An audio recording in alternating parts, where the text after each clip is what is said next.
Do you have broke habits or do you have woke habits?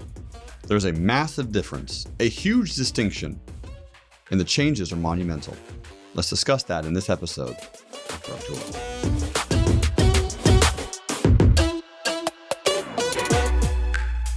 Last two episodes, Britnie, Faith Turner, we were discussing if someone doesn't have many resources or any resources, how they can revolutionize their life. But in those moments when they have nothing, they might feel down, they might feel unmotivated, or they might feel depressed. How can someone get over that depression, that fear? Great question. Have you ever been depressed? No. That's so crazy to me. I thought it was so normal for everybody. Right. It is. I'm not saying it won't be. And I'll say this from a standpoint of if I have been depressed, I don't know it. Maybe I haven't recognized that you emotion. You would know. You'd totally know. And I've had a few people tell me that too. So it's like not noticing you're pregnant 8 months later. Like I feel like pregnant? you would figure that out. Are you pregnant? Yeah, I don't think I ever have been. And I'll label that as a gift. That's a blessing that's happened in my life. I've been sad. I've been hungover. I've been tired. I've never been depressed. What does it feel like? I think the best way to describe it is waking up, not wanting to wake up, and nothing matters. Like you don't care about anything. You just stop caring, and then you want to feel anything, and you want to care so bad. And so, when you think about how do you pull somebody out of it, it's not just like have them think about something they care about. Like that's my answer. It's a bad answer, huh? Deeper than that. Yeah. It's deeper than that. I have created a system for myself. As you guys have heard, I'm into systems, and I'm into systems I at least have an awareness to like know what's going on. So my little checklist of overcoming depression is to, number one, start listening to Outwitting the Devil by Sharon Lechter. And again, it's not a Christian book or a non-Christian book, but it's Napoleon freaking Hill, people. Yeah. He's the common denominator of all successful people. Yeah. And it's the book. I believe we've talked about this before. I'm going to keep talking about it. He wrote it in the 30s. It didn't get released until late 80s. 2011. Oh, wow. It didn't get released until 2011 because his wife made him promise that until the whole family was dead, it can't go out there. And I was like, well, why would she do that? And you read it and you know why. Yeah. Because he talks through all the tricks that knock us out of the game. And I'm not ruining the book for you, but the biggest one is it's not to kill you. It's to get you to be ineffective. So what are the ways that darkness, Satan, whoever, the opposite of your highest and best self, can get you to be ineffective? And it's really interesting because he starts going through the tricks. It's everything from lies about your potential shared through school, shared through churches. It's everything from eating bad, and which creates a poison in your body that affects your brain and makes you tired and not optimal. It's so interesting. So I listen to that so I can be reminded that I'm drifting and remember that this state isn't me and it's not forever. And I think our brain likes to project that what is now is forever. And so if you can remember, nope, this too shall pass, this too shall pass. I got to go through the fire. So I try to wake myself back up, and then you can start having hope. Hope is huge. Hope is inside you and says there is a chance this will change. Yeah. And the next trick is to literally just go sit in front of your vision board. That's why I tell you to make it. Sit in front of your vision board and look at those pictures and remember that you do care about things. And it does matter if you don't get up and go after it. And other people are affected. And even if you don't care today, there are people on that board you do care about. Right. And they do matter, and you impact their life. I think one of the things with suicide that people really sell themselves on, like during that pre-suicide moment, is that nobody cares about you and they're better off if you're not there. Sure. which is obviously not true. Correct. Obviously not true. No. So having important, and we talked about this before, but it's, if you are having suicidal thoughts, write a list of all the things you want to do before you kill yourself. You do have that control. Mm-hmm. And then start doing them. Mm-hmm. And then the cool thing is when you start doing them, you don't want to kill yourself anymore. Yep. Because humans need progress. They need growth. And when you can start overriding that decline, that slumbering, not caring, I hate myself inside, and you start replacing it with winning, with progressing, with having a meaningful conversation because it could be your last. Guess what? Having that meaningful conversation will respond with somebody else giving you a meaningful conversation, telling them how you really feel, writing that book, sharing that thing. Like, start doing those things and you will have an aligned life. Your happiness will start returning. And the whole time you still feel like you're very much in control. Mm-hmm. Love that. Step 1, start listening to Outwitting the Devil. Step 2, sit in front of your vision board. Step 3, make a list of all the things you want to do and then start doing them. That's it. Just start chipping away. Yeah. Humans need, so you mentioned humans need progress and growth. If you're feeling unmotivated, if you're feeling depressed, if you're feeling sad, find a thing that you can go after. It could be the easiest thing ever. I'm going to do 1 push-up and 1 sit-up and 1 squat. Cool. Easy workout. Yeah. But when you do that, you're like, whoa, okay, hold a minute. I did a thing, right? You can check that list off. You will immediately feel better. I agree. Because that is growth. It's progress. It's showing you that you can still achieve something. Well, he's very into push-ups right now. So you're just feeling successful on your last day of your calendar club of push-ups. But the pro tip of our lifetime for getting out of depression, getting out of funk, all that negativity is to serve someone else. That's it. That's, again, an innate thing your soul needs. It's ingrained in us as humans. Find someone else that is in a worse situation than you in some way and find a way to help them. And so the thing that helped me the most, which happened to be the darkest time of my life, was when BVI got hit by a hurricane. I came over and got to serve.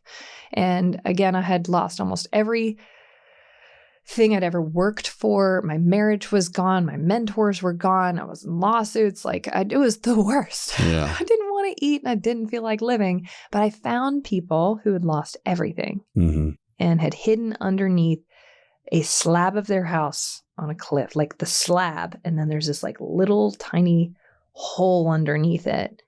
And their house blew away. They hid in this hole. They lost everything they owned, and they still dared to say that God is good. And I was like, well, if they have a reason to praise, I can find one. Hope is huge. Hope is huge. I'll tell you a quick story about that. And I forget the exact college who did the research, so I won't insert one. But let's just say there was a college or university organization that took rats, and there was 2 sets of rats, and poor rats, they die all the time for human experiments. But one group was they put 2 rats in a bucket of water and see how long they could swim. The other bucket, same exact thing, 2 rats in a bucket of water. The one bucket, how long can these rats live just by swimming? That's it. 6 minutes. Now, the second bucket, 3 minutes in, they lifted the rats out of the water, put them on a flat surface, and then put them back in the bucket. The second time, the rats swam for 6 hours. Wow. And the question is why? Because they had hope that they could get rescued. It's so sad. It is so sad. God. That rips my heart apart every time. Hope in their hearts. Jeez. When you look at Britney's face on the YouTube team, that's how you know this is caring. This is what caring feels like. If that story hits your heart a little bit, you are a caring human. Because you're also like, oh, they were hopeful. We could have rescued them. Hope is huge. If you can place yourself in a moment where that servitude and you're providing that cherished caring to someone else, fear and depression doesn't live in servitude. No, it doesn't. And that's amazing. And that is why these trips that we do to go serve people are so addictive, because it gives me a perspective that gives me an edge in business. Yeah. And that edge is, this is not about you, Britnie. Remember, you can get through this so you can keep helping people. Again, how can you stay present to your why? That's why we, like every system we share at the Dream Summit is about staying present to your why, so you can overcome the obstacles, so you can overcome the negative thoughts, so you can overcome the limitations from the past or the fact it's never been done before. It doesn't matter. How do you stay present? Because if you can remember, then you have hope in your heart and you can go for so much longer than what people ever thought was possible or have ever seen possible. Yes. You will show people what they're capable of. You will be the inspiration.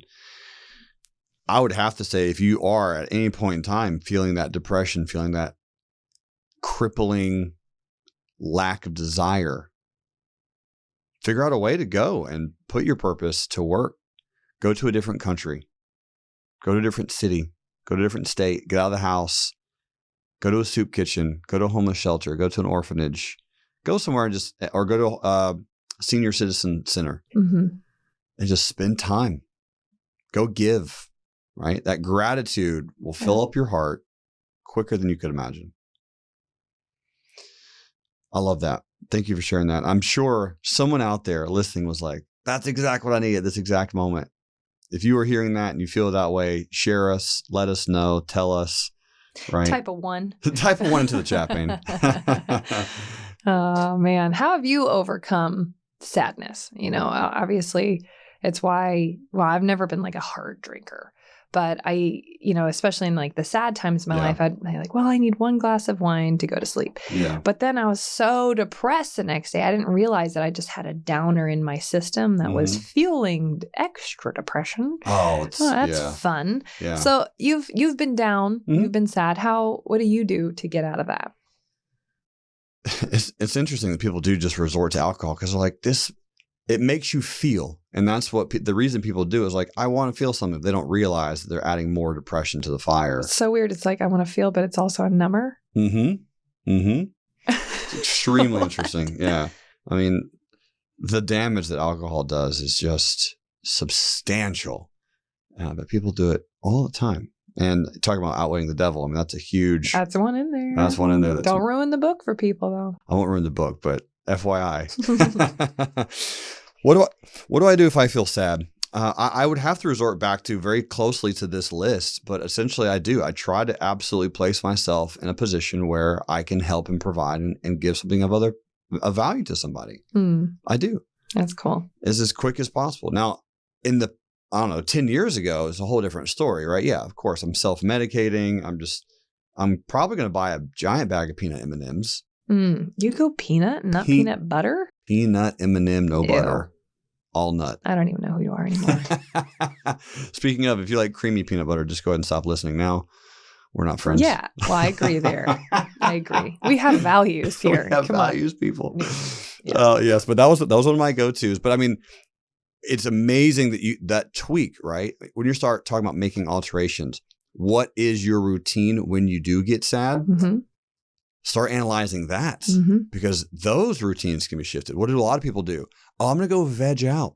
I'm going to go sit on a couch and I'm going to watch a TV show and just relax and numb my brain, turn my brain off. Yeah, I'm going to TikTok. I'm going to go Instagram. I'm going to watch videos. There's nothing wrong with watching movies. The point I'm making is these alterations can also be shifted. The alterations in what do I do when I XYZ get off of work, when I have a giant win. So when you celebrate, what do most people do, Britt? I'm going to go out and get some drinks. Let's get some drinks. Let's celebrate with drinks. Let's drink. People are starting to tie alcohol to success. People tie getting drunk to success. These are the habits. I'm sad. I'm winning. I've accomplished something. I failed. What do you do in those moments and how can you make a giant shift? So for me and a lot of the guys at Aerial Recovery Group, one of the ways that we celebrate a weekend win, hiking, right? We put on 30 or 40 pounds on our back and we go hiking for 5 or 6 miles. That's a celebration for us. That's a victory lap. Great. Right. So great replacement. Great replacement. How can you medicate with things that are good for you? Mm-hmm. You know, how can you shift that internal reward system? We were raised that candy is the highest reward. I mean, we were fed like bran for breakfast. So Mom, true. you shouldn't have done these things. I mean, I've got a podcast. So I'm going to talk about you, Mom. She fed us bran for breakfast. Bran. We weren't allowed to have any sugar cereal. And yet, if we did all of our work, all of our school, all of everything, then we got a Reese's cup, one, at the end of the week from the treasure box. Nice. Which is like, in my brain, junk food is the highest reward. And so it was fascinating. Yes. And healthy food. So if we acted up, we got an extra serving of broccoli on our plate or any vegetable. Interesting. So in my brain, that's part of adding to so how can we be present enough and adult enough to look at your life and put the good things in and replace these weird habits from people you probably don't want to be like. And replace them with great habits. And so it's hard because I like alcohol. I don't want to not drink it, but it's not good for me. It makes me feel terrible. And the common denominator in the people I'm currently following and respecting in my life as mentors, even from afar, none of them drink. And I was like, there's something to it. Sure. There's something to it. So what is it? How can I start acting that way? And what will my life look like if I stop something? It's not evil. It's not a vice in my life. Correct. But it's not helpful either. Correct. Yeah. Those tiny shifts. I mean, that's what Broke to Woke is about, because when you're broken, you will have broken habits, right? You'll do the things that broke people do. Welcome to the name of the podcast, right? When I was broke, I would do the things that every other broke person does. Now, when we are awakened, we have to make those changes, those shifts, those mental adjustments on exactly what Britnie mentioned right now, right? Everyone knows that alcohol is not Britnie's vice. If we can go down a direction where we go, all right, I'm just going to shift. Every change that I make is going to be related to how do I reward myself? How do I overcome? How do I tweak and really alter the habits in my life as it relates to winning, to happiness, success, to accomplishment? There's so much more to cover and talk about. But in my opinion, the best place for them to learn those habits, those tweaks, and those adjustments, Britnie, Broke to Woke. Broke to Woke. Well, I'm going to go ahead and give you a little teaser about the next episode. Okay. We're going to give you a checklist of items of what the rich, poor, and middle class do, so you can self-identify and move from one category to another. Let's go. Hopefully trending up. We'll see you in the next episode.